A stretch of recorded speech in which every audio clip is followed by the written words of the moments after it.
السعی، سعی کے مسائل. سعی کا لفظی معنی کیا ہے؟ کوشش اور دوڑنے کے لیے بھی استعمال ہوتا ہے، دوڑ دھوپ. بسم اللہ الرحمن الرحیم. صفا اور مروہ کی سعی کے لیے وضو ضروری نہیں، البتہ باوضو ہونا افضل ہے. دیکھیں کہ دین میں کتنی آسانی ہے نا، کیونکہ طواف کی نسبت سعی ایک پرمشقت کام ہے، وقت طلب کام ہے، اور اگر وضو کی شرط ہوتی تو بہت سے لوگ اس میں تکلیف اٹھاتے. حائضہ خاتون دوران حیض سعی کر سکتی، وضو بھی شرط نہیں اور عورت کا پاک ہونا بھی شرط نہیں. البتہ خانہ کعبہ کا طواف نہیں ہو سکتا اس حالت میں، نہ وضو کے بغیر اور نہ حیض کی حالت میں. ان عائشہ رضی اللہ عنہا قالت خرجنا مع النبي صلی اللہ علیہ وسلم ولا نرى الا الحج حتى اذا كنا بسرف او قریبا منها حدت فدخل علی النبي صلی اللہ علیہ وسلم وانا ابکی فقال انفست يعني الحیدة قالت قلت نعم قال ان هذا شيء كتبه الله على بنات آدم فقدی ما يقضي الحاج غیر الا تطوفی بالبیت حتی تغتسلی. رواہ مسلم. حضرت عائشہ رضی اللہ تعالی عنہا فرماتی ہیں کہ ہم نبی اکرم صلی اللہ علیہ وسلم کے ساتھ حج کے ارادے سے مدینہ سے نکلے. جب ہم لوگ صرف یا اس کے قریب پہنچے، ایک جگہ کا نام ہے، تو میں حائضہ ہو گئی. رسول اللہ صلی اللہ علیہ وسلم تشریف لائے تو میں رو رہی تھی. آپ نے پوچھا کیا تمہیں حیض آیا ہے؟ میں نے عرض کیا ہاں. آپ صلی اللہ علیہ وسلم نے فرمایا یہ وہ چیز ہے جو اللہ تعالیٰ نے آدم علیہ السلام کی بیٹیوں کے لیے لکھ دی ہے، یعنی ایک نیچرل چیز ہے اور تمام خواتین کے لیے ہے، لہٰذا اب تم طواف کے علاوہ حاجیوں والے سب کام کرو. اس سے کیا پتہ چلتا ہے کہ صرف طواف منع ہے، اور نماز تو ویسے ہی معلوم ہے سب کو. اس کے علاوہ سب کچھ کر سکتی ہو جس میں سعی بھی داخل ہے. طواف اس وقت کرنا جب غسل کر لو، اسے مسلم نے روایت کیا ہے. لیکن یہ یاد رکھیے کہ اب یہ علاقہ مسجد حرام کے اندر آ گیا ہے، اب یہ مسجد میں داخل ہو گیا، اس لیے یہاں جانا بھی درست نہیں. ابتدائی طور پر سعی کا علاقہ صفا اور مروہ پہاڑیاں تھیں جو مسجد حرام سے باہر تھیں، لیکن اب جب اس کی ایکسٹینشن ہوئی تو وہ سارے کا سارا ایریا مسجد کی حدود میں آ گیا ہے. اس لیے اب یہ دونوں کام پاک ہونے کے بعد ہی کرنا چاہیے. سعی حج یا عمرہ کا رکن ہے، اگر یہ ادا نہ کیا جائے تو نہ حج ہوتا ہے اور نہ ہی عمرہ. ان صفیہ بنت شیبۃ رضی اللہ عنہا ان امرأة اخبرتها انها سمعت النبی صلی اللہ علیہ وسلم بین الصفا والمروة یقول کتب علیکم السعی فاسعوا. رواہ ابن خزیمہ. حضرت صفیہ بنت شیبہ رضی اللہ تعالی عنہا سے روایت ہے کہ ایک عورت نے انہیں بتایا کہ انہوں نے نبی صلی اللہ علیہ وسلم کو صفا اور مروہ کے درمیان سعی کرتے ہوئے یہ کہتے ہوئے سنا تم پر سعی فرض کی گئی ہے لہٰذا سعی کرو، یعنی حج یا عمرے دونوں کے لیے. اسے ابن خزیمہ نے روایت کیا ہے. صفا اور مروہ کی سعی کے لیے آنے سے قبل حجر اسود کا استلام کرنا مسنون ہے. جیسا کہ آپ کو پیچھے بتایا جا چکا ہے کہ پہلے طواف ہوگا، پھر نماز ہوگی جو طواف کا حصہ ہے، پھر زمزم کا پانی پیا جائے گا، پھر صفا مروہ کی طرف جائیں گے. تو صفا مروہ کی طرف جانے سے پہلے حجر اسود کا استلام کرنا مسنون ہے. طواف مکمل کرنے کے بعد سعی کے لیے باب صفا سے گزر کر پہلے صفا پہاڑی پر آنا چاہیے اور راستے میں قرآن مجید کی آیت ان الصفا والمروۃ من شعائر اللہ پڑھنی چاہیے. اس لیے افضل ہوگا آپ لوگ اس آیت کو زبانی یاد کر لیں. صفا پہاڑی پر اتنا چڑھنا چاہیے کہ بیت اللہ شریف نظر آنے لگے، یعنی بالکل اوپر تک جانے کی ضرورت نہیں، بس اتنا ہی اوپر کافی ہے جانا کہ سامنے بیت اللہ نظر آنے لگے. اگرچہ اب بہت عمارت تعمیر ہو گئی ہے اس کے آگے، لیکن پھر بھی ایک پوائنٹ ایسا ہے کہ وہاں سے خانہ کعبہ نظر آتا ہے. صفا پہاڑی پر قبلہ رخ کھڑے ہو کر دعا کے لیے ہاتھ بلند کر کے 3 مرتبہ اللہ اکبر کہنا چاہیے. یعنی صفا پہ کھڑے ہو گئے، قبلے کی طرف رخ کیا، دعا کے لیے ہاتھ بلند کر کے 3 مرتبہ اللہ اکبر اللہ اکبر اللہ اکبر. 3 مرتبہ اللہ اکبر کہنے کے بعد جزیل کلمات 3 مرتبہ کہنا چاہیے اور درمیان میں دعائیں مانگنی چاہیے. 3 مرتبہ لا الہ الا اللہ وحدہ لا شریک لہ لہ الملک ولہ الحمد وہو علی کل شیء قدیر، اور پھر دعائیں مانگنا. عن جابر بن عبد اللہ رضی اللہ عنہ فی قصة حجۃ الوداع قال ثم خرج من الباب الى الصفا فلما دنا من الصفا قرأ ان الصفا والمروة من شعائر الله ابدأوا بما بدأ الله به فبدأ بالصفا فرقى عليه حتى رأى البيت فاستقبل القبلة فوحد الله وكبره وقال لا إله إلا الله وحده لا شريك له له الملك وله الحمد وهو على كل شيء قدير لا إله إلا الله وحده أنجز وعده ونصر عبده وهزم الأحزاب وحده ثم دعا بين ذلك قال مثل هذا 3 مرات رواہ مسلم. حضرت جابر بن عبداللہ رضی اللہ تعالی عنہ حجۃ الوداع کا واقعہ بیان کرتے ہوئے فرماتے ہیں پھر آپ صلی اللہ علیہ وسلم باب صفا سے صفا پہاڑی کی طرف نکلے. جب صفا پہاڑی کے قریب پہنچے تو یہ آیت تلاوت فرمائی بے شک صفا اور مروہ اللہ تعالیٰ کی نشانیوں میں سے ہیں. میں سعی کی ابتدا اسی پہاڑی سے کرتا ہوں جس سے اللہ تعالیٰ نے ابتدا کی. پس آپ صلی اللہ علیہ وسلم نے سعی کی ابتدا صفا سے کی. آپ صفا پہاڑی کی اتنی بلندی پر چڑھے کہ بیت اللہ شریف نظر آ گیا. پھر قبلہ رخ ہوئے اور اللہ تعالیٰ کی توحید اور تکبیر ان الفاظ میں بیان فرمائی اللہ کے سوا کوئی الہ نہیں، وہ اکیلا ہے، اس کا کوئی شریک نہیں، بادشاہی اور حمد اسی کے لیے ہے اور وہ ہر چیز پر قادر ہے. اللہ کے سوا کوئی الہ نہیں، وہ اکیلا ہے، اس نے اپنا وعدہ پورا کیا. کون سا وعدہ؟ لَتَدْخُلُنَّ الْمَسْجِدَ الْحَرَامَ إِنشَاءَ اللَّهُ آمِنِينَ، کہ تم ضرور مسجد الحرام میں داخل ہوگے اللہ نے چاہا امن کے ساتھ. اپنے بندے کی مدد فرمائی اور تمام لشکروں کو تنہا شکست دی، یعنی کفار کے. پھر اس کے درمیان دعا فرمائی، اور وعدے سے مراد یعنی مسجد حرام میں داخل ہونا اور مکہ کے فتح ہونے کی طرف اشارہ بھی ہے کیونکہ آگے لشکروں کی بات بھی. پھر اس کے درمیان دعا فرمائی. یہ عمل آپ صلی اللہ علیہ وسلم نے 3 مرتبہ دہرایا. اسے مسلم نے روایت کیا ہے. لا الہ الا اللہ وحدہ کہنے کے بعد رسول اللہ صلی اللہ علیہ وسلم نے جو دعائیں مانگی ان کا ذکر احادیث میں نہیں ملتا. اللہ ہی بہتر جانتے ہے کہ کیا مانگا، اور شاید اس لیے کہ وسعت رہے، ہر شخص جو چاہے مانگے. صفا پہاڑی پر دعا مانگنے سے پہلے تکبیر تحریمہ کی طرح ہاتھ بلند کرنا سنت سے ثابت نہیں، یعنی اس طرح ہاتھ بلند کرنے کی ضرورت نہیں ہے دعا مانگنے کی طرح. صفا پہاڑی سے اتر کر مروہ کی طرف آتے ہوئے سبز رنگ کے ستونوں کے درمیان تیز تیز چلنا چاہیے. اب موجودہ زمانے میں وہاں گرین لائٹس بھی لگی ہوئی، ٹیوب لائٹس ہیں لائنوں میں. مروہ پہاڑی پر چڑھتے ہوئے اور چڑھنے کے بعد وہی عمل دہرانا چاہیے جو صفا پر کیا تھا. عن جابر بن عبد اللہ رضی اللہ عنہ فی قصة حجۃ الوداع قال ثم نزل الى المروة حتى اذا انصبت قدماه في بطن الوادي سعى حتى اذا سعدتا مشى حتى اتى المروة ففعل على المروة كما فعل على الصفا. الحدیث رواہ مسلم. یہ ڈاٹس کے بعد الحدیث اس لیے لکھا ہے کہ یہ کنٹینیوشن کی علامت ہے، حدیث آگے بھی چل رہی ہے. انشاءاللہ یہ حضرت جابر کی حدیث جس میں پورے حج کی نقشہ کشی کی گئی ہے اس کتاب کے آخر میں ایک خلاصے کے طور پر آپ کو سناؤں گی. بہت خوبصورت لگتی ہے وہ مجھے. ایسے لگتا ہے کہ جیسے ساتھ ساتھ ہم بھی اس قافلے کے ٹریول کر رہے ہیں. بالکل اس حج کا آنکھوں دیکھا حال ہے، لیکن اس کو انجوائے انسان اسی وقت کر سکتا ہے جبکہ اس سے پہلے یہ سارے مناسک اور الفاظ اور ٹرمز انسان نے سمجھ رکھی ہوں. ورنہ وہ بیچ میں بار بار رکے کہ یہ کیا ہو رہا ہے، وہ کیا ہو رہا ہے، ہر قدم پہ پوچھنے شروع ہو جائے تو پھر لطف ختم ہو جاتا ہے. اسی لیے میں نے اس سے ابتدا نہیں کی، اس پر اینڈ کروں گی انشاءاللہ. سب ستونوں کے درمیان دوڑنے کا حکم صرف مردوں کے لیے، عورتوں کے لیے نہیں ہے، اگرچہ ابتدا عورت نے ہی کی تھی. عن ابن عمر رضی اللہ عنہما انہ قال لیس علی النساء سعی بالبیت ولا بین الصفا والمروۃ رواہ الشافعی.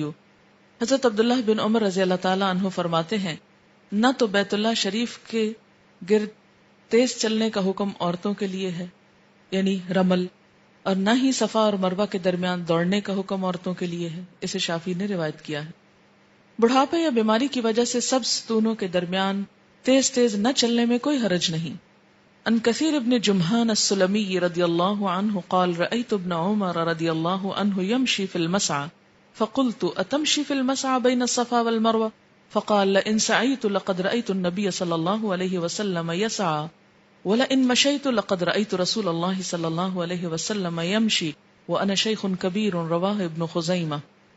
حضرت کثیر بن جمحان السلمی کہتے ہیں رضی اللہ تعالی عنہ کہ میں نے حضرت عبداللہ بن عمر رضی اللہ تعالی عنہما کو صفا اور مروہ کے درمیان عام چال چلتے دیکھا تو کہا آپ صفا اور مروہ کے درمیان عام چال کیوں چل رہے؟ حضرت عبداللہ بن عمر نے فرمایا اگر میں دوڑوں تو بھی درست ہے کہ میں نے رسول اللہ صلی اللہ علیہ وسلم کو دوڑتے دیکھا ہے، اور اگر عام چال چلوں تو بھی درست ہے کہ میں نے نبی اکرم صلی اللہ علیہ وسلم کو عام چال چلتے بھی دیکھا ہے۔ یعنی دونوں ہی کام آپ سے ثابت ہیں، اور دونوں آپ سے کیوں ثابت ہیں؟ تاکہ ہر طرح کے لوگوں کے لیے رعایت رہے۔ اور میں بوڑھا آدمی ہوں اس لیے عام چال چل رہا ہوں، اسے ابن خزیمہ نے روایت کیا ہے۔ دوران سعی کثرت سے تسبیح و تحلیل اور حمد و ثنا کرنا چاہیے۔ صفا و مروہ کے درمیان 7 چکر لگانے سے ایک سعی مکمل ہوتی ہے۔ اور 7 چکر کیسے ہوتے ہیں یہ؟ اس میں ایک چکر صفا سے مروہ تک ہوتا ہے، دوسرا مروہ سے صفا تک ہوتا ہے، تیسرا صفا سے مروہ، چوتھا مروہ سے صفا، پھر 5واں صفا سے مروہ، چھٹا مروہ سے صفا، اور 7واں صفا سے مروہ، اور مروہ پہ پھر بال کاٹ لیتے ہیں۔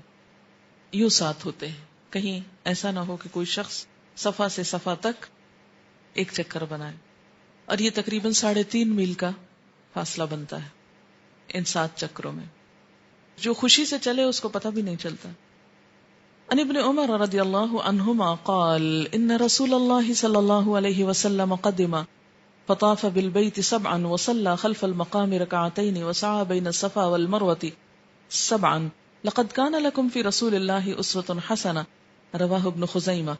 حضرت عبداللہ بن عمر رضی اللہ تعالی عنہ نے فرمایا رسول اللہ صلی اللہ علیہ وسلم مکہ مکرمہ تشریف لائے تو بیت اللہ شریف کے گرد 7 چکر لگائے، پھر مقام ابراہیم پر 2 رکعت نماز ادا کی، اور اس کے بعد صفا اور مروہ کے درمیان 7 چکر لگا کر سعی مکمل کی، اور یقیناً مسلمانوں کے لیے رسول اللہ صلی اللہ علیہ وسلم کی ذات میں بہترین نمونہ ہے۔ یعنی باقی لوگوں کو بھی وہی کرنا چاہیے جو آپ نے کیا۔ کسی عذر سے سعی مکمل کرنے سے قبل سعی کا سلسلہ منقطع کیا جا سکتا ہے۔ عذر دور ہونے کے بعد سعی کا باقی حصہ اسی جگہ سے شروع کرنا چاہیے جہاں سے منقطع ہوا۔ بعض اوقات بیچ میں نماز کا وقت آ جاتا ہے، بعض اوقات کسی کو واش روم جانے کی ضرورت ہو سکتی ہے۔ اگر کوئی بھی ایسا عذر پیش آ جائے تو انسان جہاں پر ہے وہیں سے اپنی ضرورت کے لیے نکل جائے، یا مثلاً یہ کہ ایک دم بخار ہو گیا ہے یا کوئی بھی ریزن ہو سکتی، اور اس کے بعد جب دوبارہ پورا کرے تو اسی جگہ سے شروع کر لے جہاں سے چھوڑا تھا۔ مثلاً آدھے چکر سے چھوڑا تھا یا ایک چکر پورا کر کے تو جہاں سے چھوڑا تھا وہیں سے اگلا حصہ مکمل کر لے۔ ان ابن عمر رضی اللہ عنہما انہ کان یطوف بین الصفا والمروۃ فاعجلہ البول فتنحى ودعا بماء فتوضا ثم قام على ما مضى رواہ سعید بن منصور۔ حضرت عبداللہ بن عمر صفا اور مروہ کے درمیان سعی کر رہے تھے کہ انہیں پیشاب کی حاجت محسوس ہوئی، چنانچہ اپنی حاجت پوری کرنے چلے گئے، پھر واپس لوٹے تو پانی منگوایا، وضو کیا اور پھر باقی سعی پوری کی۔ اسے سعید بن منصور نے روایت کیا۔ عام دنوں میں تو سعی میں بہت وقت نہیں لگتا، لیکن حج کے دنوں میں سعی کے لیے کئی گھنٹے درکار ہوتے ہیں، اس لیے کہ صرف قدم قدم انسان اٹھ سکتا ہے، تیز چل نہیں سکتا بہت زیادہ ہجوم کی وجہ سے، اس لیے پھر ایک چکر تک آنے میں بھی بہت سا وقت صرف ہو جاتا ہے۔ دوران سعی اسی طرح نماز کھڑی ہو جائے فرض تو سعی چھوڑ کر نماز ادا کرنا چاہیے، اور پھر جہاں چھوڑی تھی وہیں سے دوبارہ شروع کر لینی چاہیے۔ کسی عذر سے سوار ہو کر سعی کرنا جائز ہے، اور اب بہت سے لوگ ویل چیئر پہ کرتے ہیں اور ان کے لیے مخصوص راستہ بھی بنا ہوا ہے۔ ان قدامۃ ابن عبد اللہ رضی اللہ عنہما قال رأیت رسول اللہ صلی اللہ علیہ وسلم یسعى بین الصفا والمروۃ علی بعیر لا ضرب ولا طرد ولا الیک الیک ذکرہ فی شرح السنہ۔ حضرت قدامہ بن عبد اللہ رضی اللہ تعالی عنہ فرماتے ہیں میں نے رسول اللہ صلی اللہ علیہ وسلم کو اونٹ پر صفا اور مروہ کی سعی کرتے دیکھا ہے۔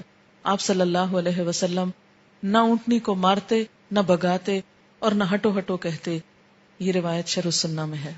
آپ نے کیوں اونٹنی پر بیٹھ کر کیا؟ تاکہ کوئی اور اس کو برا نہ سمجھے، کہ ضرورت کے تحت سوار ہو کر بھی صحیح کی جا سکتی.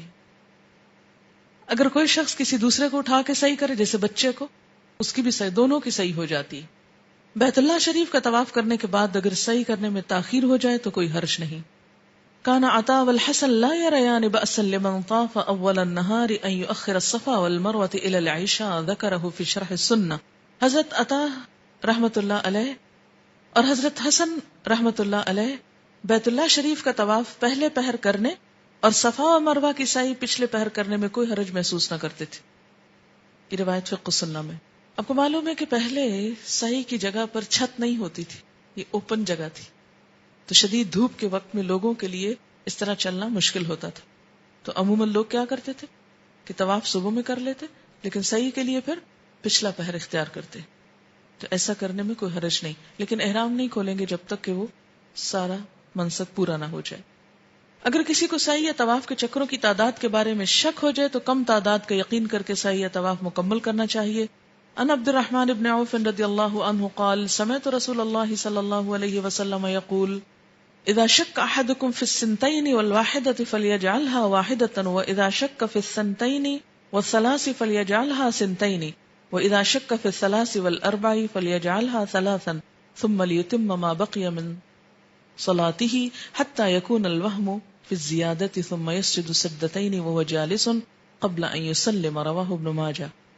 حضرت عبد الرحمن بن عوف رضی اللہ تعالی عنہ کہتے ہیں کہ میں نے نبی اکرم صلی اللہ علیہ وسلم کو فرماتے ہوئے سنا ہے کہ جب تم میں سے کسی کو نماز کی رکعات کی تعداد میں شک ہو جائے کہ 2 پڑھی ہیں یا 1 تو وہ اسے 1 شمار کرے، اور اگر 2 یا 3 کا شک ہو تو 2 شمار کرے، اور اگر 3 یا 4 کا شک ہو تو 3 شمار کرے، اور اپنی باقی نماز پوری کرے تاکہ وہم زائد رکعت میں رہے اور کم رکعات کے یقین سے نماز مکمل ہو جائے. پھر سلام پھیرنے سے قبل بیٹھے بیٹھے 2 سجدے کرے. اسے سجدہ سہو کہتے ہیں. اسے ابن ماجہ نے روایت کیا ہے. نماز کے بعد تو سجدہ سہو ہوگا، لیکن سعی یا طواف کے بعد کوئی دم نہیں ہوگا. سعی کے 7 چکر مکمل ہونے پر عمرہ یا حج تمتع ادا کرنے والوں کو مروہ پر اپنے بال کٹوانے یا منڈانے چاہیے. ان معاویہ رضی اللہ عنہ انہ قصر عن النبی صلی اللہ علیہ وسلم بمشقص وعمرۃ علی المروۃ. رواہ النسائی. حضرت معاویہ رضی اللہ تعالی عنہ سے روایت ہے کہ انہوں نے عمرہ ادا کرنے کے بعد نبی اکرم صلی اللہ علیہ وسلم کے بال مروہ پر تیر کے پھل سے کاٹے. مشقص تیر کا پھل، پھل سے مراد ہوتا ہے وہ اگلا حصہ. مثلا اگر آپ یوں سمجھے کہ یہ تیر ہے، ایک یہ اس کا پکڑنے والا حصہ ہے اور ایک اس کا آگے والا حصہ. اگر کینچی نہیں تو مثلا چھری ہے یا کوئی بھی چیز ہے تو اس سے کاٹے جا سکتے ہیں. سر کے بال کٹوانے یا منڈوانے کے بعد عمرہ یا حج تمتع کرنے والوں کو اپنا احرام کھول دینا چاہیے. حج افراد یا حج قران کرنے والے حضرات کو سعی کے بعد نہ تو بال منڈوانے چاہیے نہ ہی احرام کھولنا چاہیے، بلکہ حالت احرام میں ہی ایام حج کا انتظار کرنا چاہیے. یہ فرق ہے حج تمتع اور قران میں، اس جگہ پر آ کر پتہ چلتا ہے. ٹھیک ہے، قران والے کیا کریں گے؟ سعی کرنے کے بعد احرام نہیں کھولیں گے بلکہ اور نہ ہی بال منڈوائیں گے، بلکہ اسی احرام میں بنا چلے جائیں گے. وہاں سے عرفات چلے جائیں گے، وہاں سے مزدلفہ آئیں گے، وہاں سے پھر منا آئیں گے، پھر قربانی کریں گے، پھر بال کٹوائیں گے اور احرام کھولیں گے. اور یہ تحلل اول ہوگا. یہ کیا ہوتا ہے آگے پتہ چل جائے گا. بال کٹوانے کے بعد عمرہ ادا کرنے والے کو احرام کھول دینا چاہیے. احرام کھولنے کے ساتھ ہی عمرہ مکمل ہو جائے گا.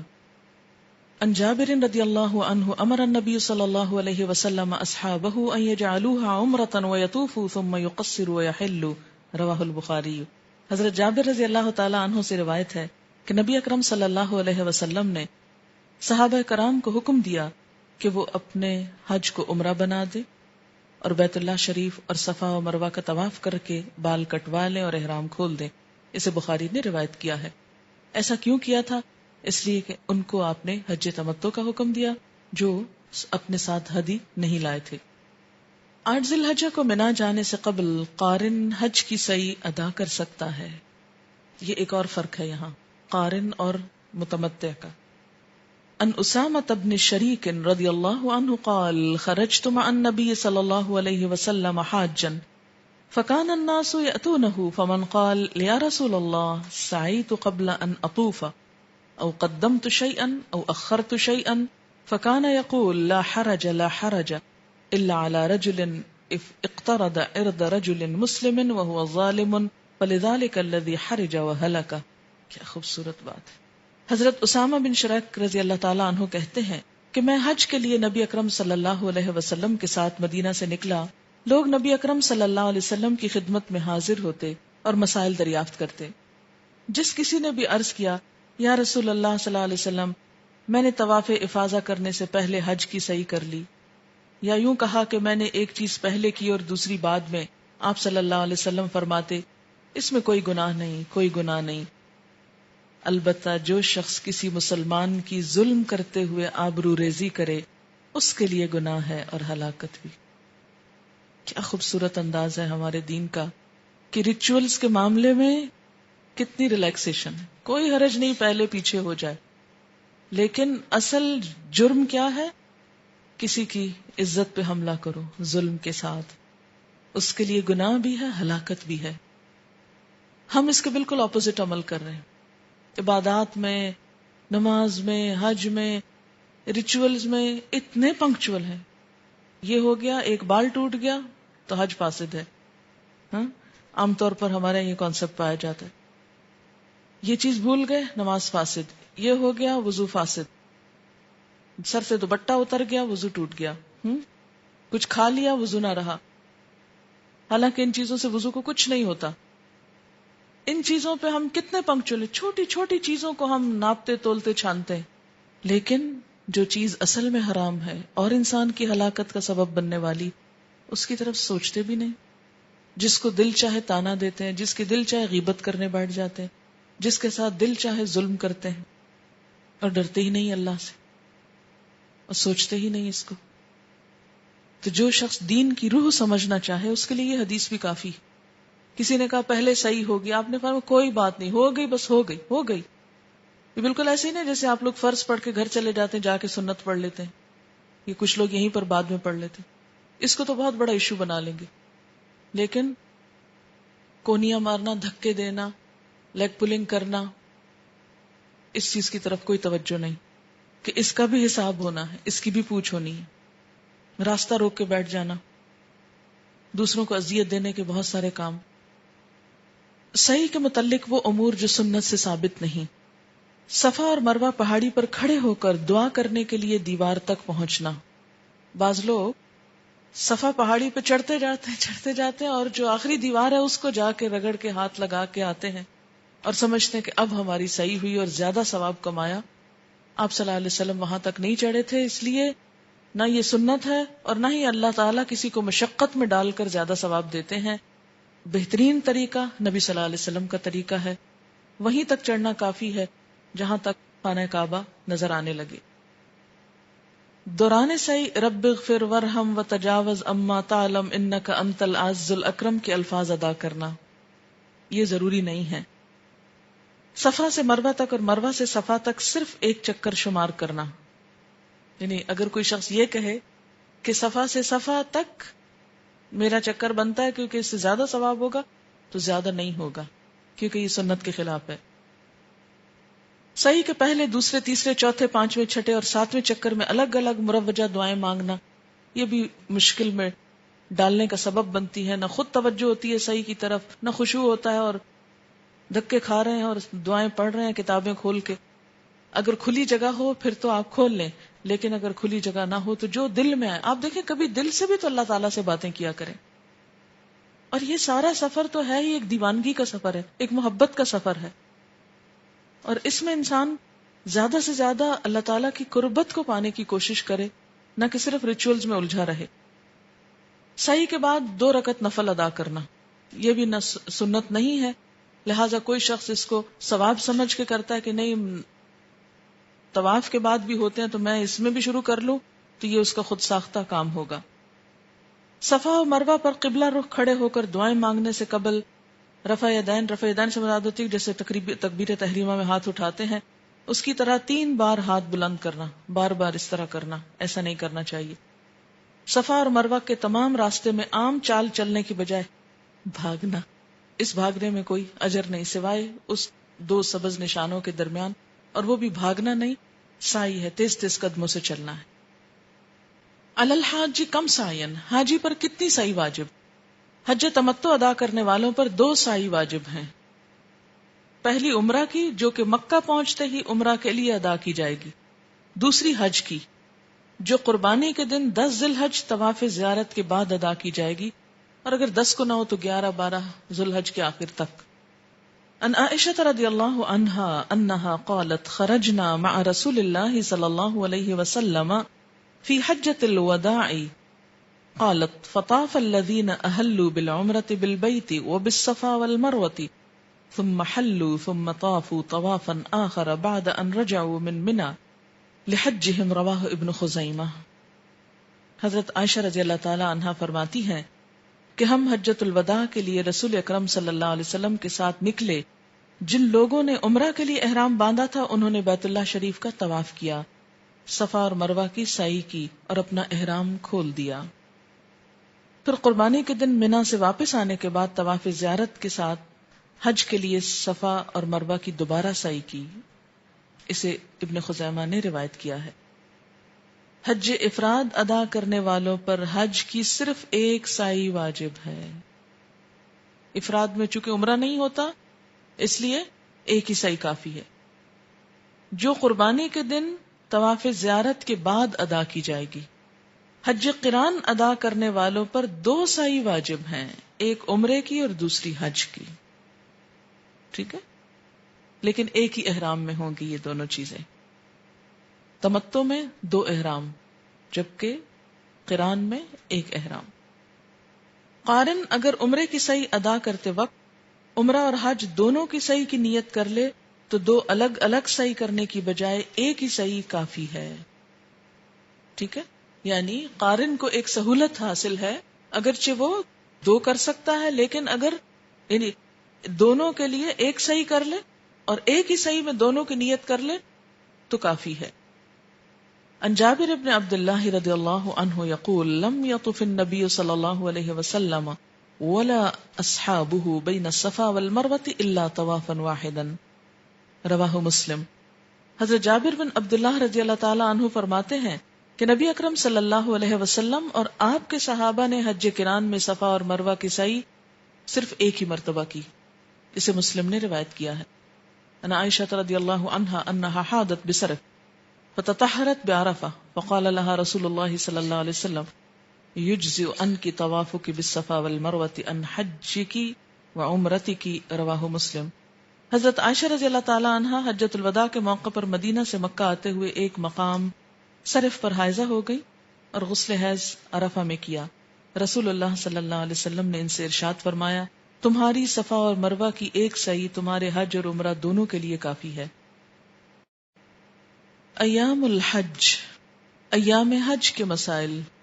بسم اللہ الرحمن الرحیم۔ 8 ذی الحج، حج کی اصل ایکٹیویٹی 8 تاریخ کو شروع ہوتی ہے۔ 8 تاریخ کا نام ہے یوم الترویہ، یوم الترویہ۔ ترویہ کا لفظ جو ہے رے یہ ہے، رئی ہوتا ہے پانی پلانا، سیراب کرنا۔ جنت کے دروازوں میں سے ایک دروازے کا نام ہے باب الریان، اس میں کون داخل ہوگا؟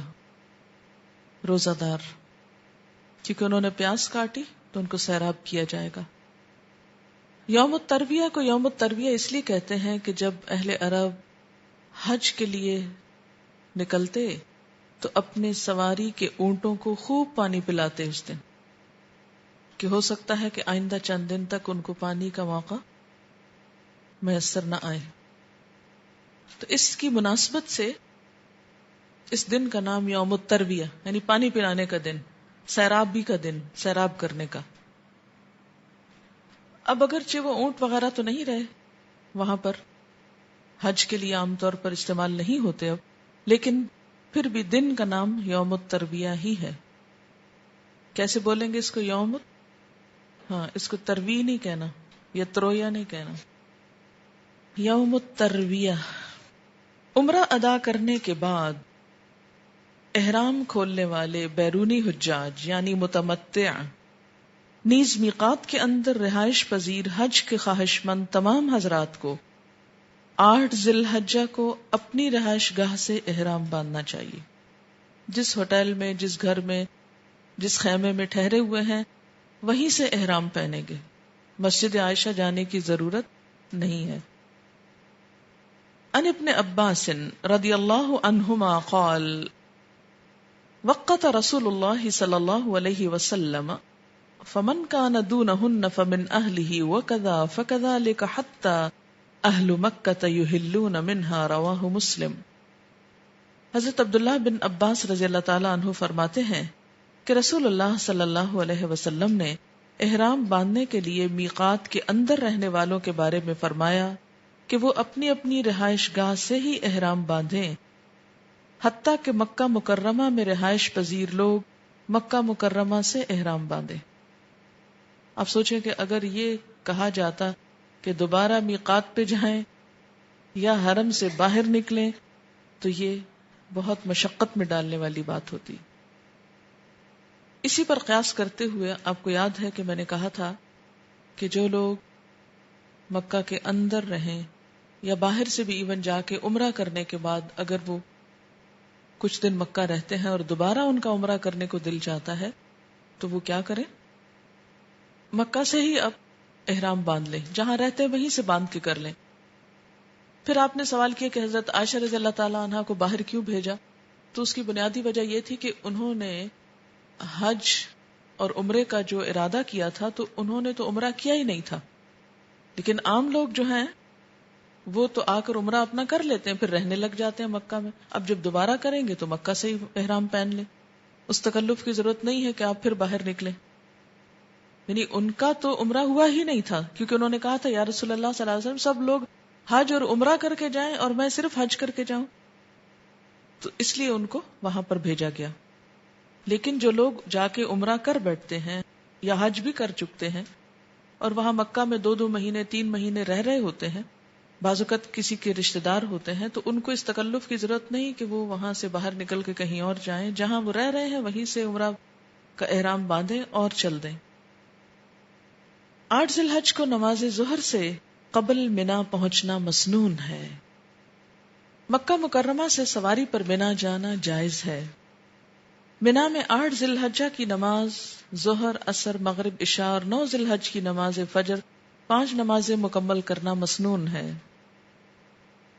عن جابر رضی اللہ عنہ فی حدیث حجۃ الوداع فلما كان يوم الترویۃ توجہوا الی منا فاہلوا بالحج ورکب رسول اللہ صلی اللہ علیہ وسلم فصلى بها الظہر والعصر والمغرب والعشاء والفجر ثم مکث قلیلا حتى طلعت الشمس رواہ مسلم. حضرت جابر رضی اللہ تعالیٰ عنہ سے حجۃ الوداع کی حدیث میں روایت ہے جب یوم ترویہ 8 ذی الحج کا دن آیا، کرام نے مکہ مکرمہ سے ہی احرام باندھا اور منا کے لیے روانہ ہوئے. رسول اکرم صلی اللہ علیہ وسلم سواری پر نکلے اور منا میں ظہر، عصر، مغرب اور عشاء اور 9 ذی الحج کی فجر نماز ادا کی. پھر عرفات روانہ ہونے سے پہلے تھوڑی دیر رکے یہاں تک کہ سورج طلوع ہو گیا، پھر عرفات روانہ ہوئے. اسے مسلم نے روایت کیا ہے. تو کیا کیا بات پتہ چلی؟ نمبر 1، منا میں 5 نمازیں پڑھنا چاہیے ظہر سے فجر تک، اور پھر منا سے روانہ ہونے کے لیے سورج نکلنے کا انتظار کرنا چاہیے. یہ مسنون ہے. لیکن اب کیا ہوتا ہے؟ اب مشکل یہ ہوتی ہے کہ اتنا رش ہوتا ہے کہ اگر سب لوگ اس سنت پر عمل کرنے لگیں تو سڑکیں بلاک ہو جائیں، رستہ نہ ملے. اس لیے بہت سے معلم حضرات فجر کی نماز کے فوراً بعد لوگوں کو لے نکلتے ہیں، وہ سورج نکلنے کا انتظار نہیں کرتے. ہاں اگر آپ اپنے اون پر حج کر رہے ہو تو پھر جو چاہیں کریں. 8 ذی الحج کو ظہر سے قبل منا پہنچنا اور وہاں 5 نمازیں ادا کرنا سنت ہے، واجب نہیں. یعنی کریں تو افضل ہے، اگر 5 یہاں پوری نہ کر سکے تو کوئی گناہ کی بات نہیں. ان عائشہ رضی اللہ عنہا لم تخرج من مکہ یوم الترویۃ حتی دخل اللیل وذهب ثلثه رواہ ابن المنذر. حضرت عائشہ رضی اللہ تعالیٰ عنہ 8 ذی الحجہ کو مکہ سے منا رات گئے پہنچی، حتیٰ کہ 1/3 رات گزر گئی. اسے ابن المنذر نے روایت کیا ہے. یعنی اگر کوئی شخص 8 کو ظہر کے وقت منا نہیں پہنچتا، رات تک جاتا ہے تو بھی حج ہو جاتا ہے. ٹھیک ہے. اچھا، بعض اوقات یہ ہوتا ہے کہ جمعہ کا دن ہوتا ہے. جس سال میں نے حج کیا اس دن 8 ذی الحج کو جمعہ تھا. اب ہم شش و پنج میں تھے کہ اگر منا چلے جاتے ہیں تو جمعہ رہ جائے گا، اگر جمعہ پڑھتے ہیں تو وہ سنت رہ جائے گی. پھر ہم نے جمعہ پڑھ لیا کیونکہ اس کا خطبہ عربی میں سمجھ میں آتا ہے تو وہ دل پہ بہت اثر کرتا ہے. ہم نے سوچا کہ بہتر ہے کہ جمعہ پڑھ کر نکلے. لیکن اگر کوئی شخص پہلے چلا جاتا ہے، کیونکہ بسا اوقات حجاج کیا کرتے ہیں، صبح 9-10 بجے ہی تیار ہو کر منا نکل جاتے ہیں اور دوپہر تک وہاں پہنچ جاتے ہیں، ظہر سے بھی پہلے پہنچ جاتے ہیں. کوئی ظہر سے پہلے پہنچ جائے، ظہر کے بعد پہنچے، رات کو پہنچے، ایون اگر رات بھی نہیں پہنچ سکا ڈائریکٹ عرفات پہنچے تو بھی حج ہو جاتا ہے. اگر کوئی شخص 8 ذی الحج کو منا نہ جا سکے اور 9 ذی الحج کو سیدھا عرفات پہنچ جائے تو اس پر کوئی گناہ نہیں، نہ کوئی دم نہ فدیہ. دوران حج منا، عرفات، مزدلفہ ہر جگہ مقامی اور غیر مقامی سب لوگوں کو تمام نمازیں قصر کے ساتھ ادا کرنا چاہیے. عن حارثة بن وهب بن الخزاعي رضی اللہ عنہ قال صلیت خلف رسول اللہ صلی اللہ علیہ وسلم بمنا والناس اکثر ما كانوا فصلى ركعتين في حجة الوداع رواہ مسلم. حضرت حارثہ بن وہب خزاعی رضی اللہ تعالی عنہ فرماتے ہیں، میں نے حجۃ الوداع کے موقع پر نبی اکرم صلی اللہ علیہ وسلم کے پیچھے نماز پڑھی. اس موقع پر آپ صلی اللہ علیہ وسلم کے ساتھ بہت سے مقامی اور غیر مقامی لوگ تھے. آپ صلی اللہ علیہ وسلم نے سارے حجۃ الوداع میں سب کو 2 رکعتیں یعنی نماز قصر پڑھائی. اسے مسلم نے روایت کیا ہے. یہاں پر آ کر بہت سے لوگ وہاں اختلاف کرنے لگتے ہیں. بعض کہتے نہیں، ہم یہاں پر مکہ میں کئی دن سے رہ رہے ہیں اس لیے ہماری قصر کی مدت ختم ہو گئی ہے اور ہم پوری نماز پڑھیں گے. اور منا جو ہے وہ مکہ سے ان کے مسلک کے مطابق اس مسافت پر نہیں جہاں قصر ہوتی ہے. یہ سب جو مسلکی اختلاف ہیں ان میں تشدد نہیں اختیار کرنا چاہیے. جو کوئی کرتا ہے اسے کرنے دے، مت جھگڑیں کسی سے، کیونکہ جھگڑنے سے اور کھینچا تانی سے جو عبادت کی روح ہے وہ مجروح ہو جاتی ہے. اگر کوئی ان اصولوں کو مد نظر رکھ کر جو میں نے آپ کو بتایا ہے کہ بعض مسلک میں کیا ہے کہ جیسے 60 میل جب تک آپ نہیں سفر کریں آپ قصر نہیں کر سکتے، تو وہ وہاں پر قصر نہیں کرتے. لیکن کچھ لوگ اس حدیث کی بنیاد پر قصر کرتے ہیں، کیونکہ آپ صلی اللہ علیہ وسلم نے جب حجۃ الوداع میں نماز پڑھائی تھی تو جتنے بھی پیچھے لوگ تھے سب نے قصر پڑھی تھی. اب آپ کو جو دل چاہے آپ کریں، لیکن دوسروں کو اس جگہ کھڑے ہو کر بحث مباحثے کر کے یا بدمزگی کر کے حج کی روح کو فنا نہ کریں. عن انس بن مالک رضی اللہ عنہ قال خرجنا مع رسول اللہ صلی اللہ علیہ وسلم من المدینة الى مکة فصلى رکعتین حتى رجع قلت کم اقام بمکة قال 10 رواہ مسلم. حضرت انس بن مالک رضی اللہ تعالی عنہ فرماتے ہیں کہ ہم حضور صلی اللہ علیہ وسلم کے ساتھ حج کے لیے مدینہ سے مکہ کے لیے نکلے تو اس تمام عرصے میں 2 رکعتیں ادا کرتے رہے یہاں تک کہ مدینہ واپس پہنچ گئے. راوی نے پوچھا کہ آپ مکہ میں کتنے دن ٹھہرے؟ حضرت انس بن مالک نے جواب دیا 10 روز. اسے مسلم نے روایت کیا ہے. رسول اکرم صلی اللہ علیہ وسلم حج کے موقع پر 4 ذی الحج کو مکہ مکرمہ پہنچے، 5, 6, 7 ذی الحج مکہ مکرمہ میں قیام فرمایا، 8 ذی الحج کو منا، 9 ذی الحج کو عرفات اور مزدلفہ 10, 11, 12, 13 ذی الحج کو منا میں قیام فرمایا، 14 ذی الحج کو مدینہ روانہ ہو گئے. اس طرح آپ کا مکہ مکرمہ میں قیام 10 روز تک رہا. اس دوران آپ ہر جگہ قصر نماز ادا فرماتے رہے. دوران حج منا، عرفات اور مزدلفہ کسی بھی جگہ نبی اکرم صلی اللہ علیہ وسلم کا مقامی لوگوں کو پوری نماز ادا کرنے کا حکم دینا سنت سے ثابت نہیں. 8 ذی الحج کو منا جانے سے پہلے طواف افاضہ کرنا سنت سے ثابت نہیں. ٹھیک، یعنی یہ لازمی نہیں کہ آپ جانے سے پہلے کہاں منا جانے سے پہلے طواف کریں. یہ کون کرتا ہے؟ طواف قدوم ہوتا ہے جو لوگ اس دن مکہ پہنچ رہے ہوتے ہیں. اگر ویسے ہی عادتاً جیسے وقت فارغ ہے اور آپ سوچتے ہیں کہ طواف کر لیں تو آپ کر لیں. لیکن اگر آپ کو موقع نہیں ملا حرم آنے کا، آپ گھر سے ہی جا رہے ہیں، کیونکہ بہت لوگ کیا کرتے ہیں، جس جگہ ٹھہرے ہوتے ہیں وہیں سے احرام پہنا، وہیں بس میں بیٹھے اور سیدھے مینا چلے گئے. ہر معلم اپنے لوگوں کو حرم میں نہیں لاتا کہ آج طواف کریں اور پھر چلیں، لیکن آپ اپنے اون پہ ہیں تو جو چاہیں کریں. لبيك لا شريك لك لبيك إن الحمد والنعمة لك الملك لا